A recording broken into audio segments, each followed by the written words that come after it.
Hey guys, it's Jay Calderon with 12rounder.com here giving you the aftermath to the MGM Grand Show in Las Vegas, Nevada. Biggest fight of the year in many respects. Floyd Mayweather, welterweight champion of the world, taking on Marcos Maidana. And in the end, it was effectively a continuation of their first fight, but not in the way that would favor Maidana.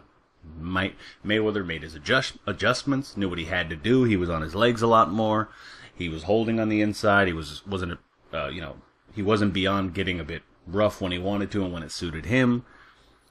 Got a little foul heavy towards the end of the fight, but, Mayweather was feeling the pressure and Maidana was feeling the need to make something happen, and that's bound to happen in those sort of fights. In any event, Mayweather used his movement, still had plenty of juice left in his legs, seemingly, and other than seemingly getting stunned towards the end of the third round, which, it's a momentary thing, it's boxing, it's bound to happen. It was a pretty perfect performance, even though he only gave himself a C.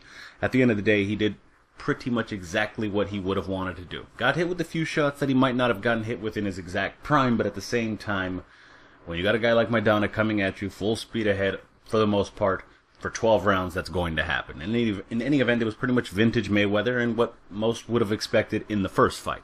And with the win, he, of course, successfully defends his welterweight championship. And according to the Alphabet Boys, he also defended the 154-pound title, even though, they weren't fighting at junior middleweight. In any event, pretty decent fight. Mayweather, a lot of times, gets accused of being a bit boring at times, especially when he's this tactical, but you put him in there with a guy who's ready to fight and who wants to put on a good show and who wants to go for the knockout, and it's going to force Mayweather to fight, and that's pretty much what we saw.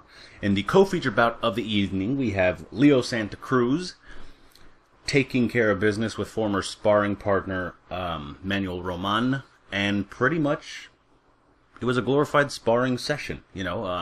Roman really had nothing in the first round, and Santa Cruz was just effectively softening him up for that second round. Then a big right hand ended matters, and that's pretty much what you should have expected. It's a bit harsh to judge Santa Cruz in too aggressive a manner, because at the end of the day, he wasn't going to fight Rigondeaux on the undercard of Mayweather Maidana. That's pretty much a given. Frampton had just fought Quigg. It's a bit of a risk with maybe not the biggest reward at this point. So really, who was he going to fight that you were going to give him much credit for fighting at this particular point? You know what I mean? That really makes sense. That was likely to happen.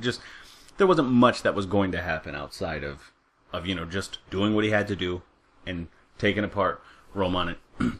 Taking apart Roman in spectacular fashion. Pretty much what he did. He gets the win and ended up calling out Rigondeaux at the end of the fight. I don't know how good of a move that is necessarily, but at the very least, he's got the balls to do it, so I'll give him credit for that. I still think he gets completely whitewashed and potentially even stopped, but that's a different issue.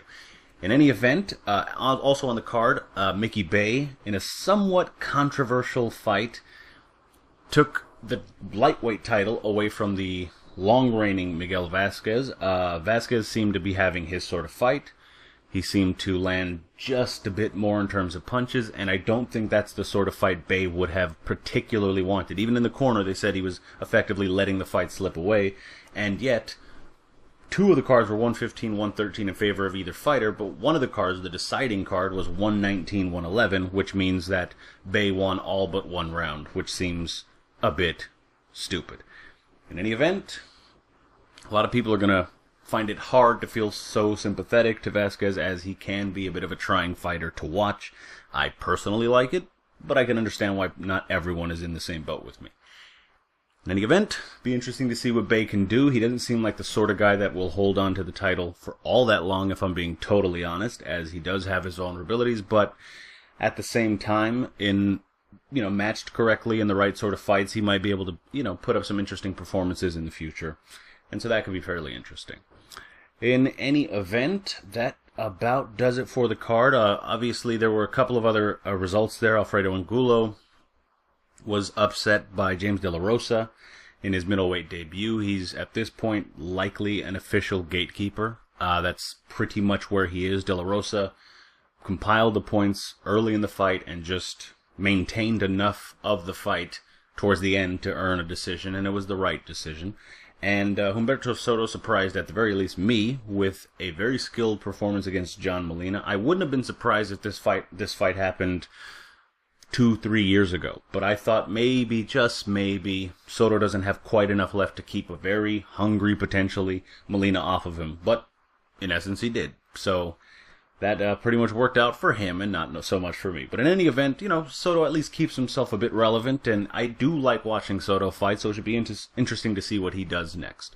And I'd love to hear what you think all these fighters, the winners and the losers, should do next. Tell me your opinions, the predictions you got right, the predictions you got wrong, of course, in the comments section below. You can also hit me up on Twitter at 12RounderBoxing. Like, comment, share, subscribe, all that great stuff.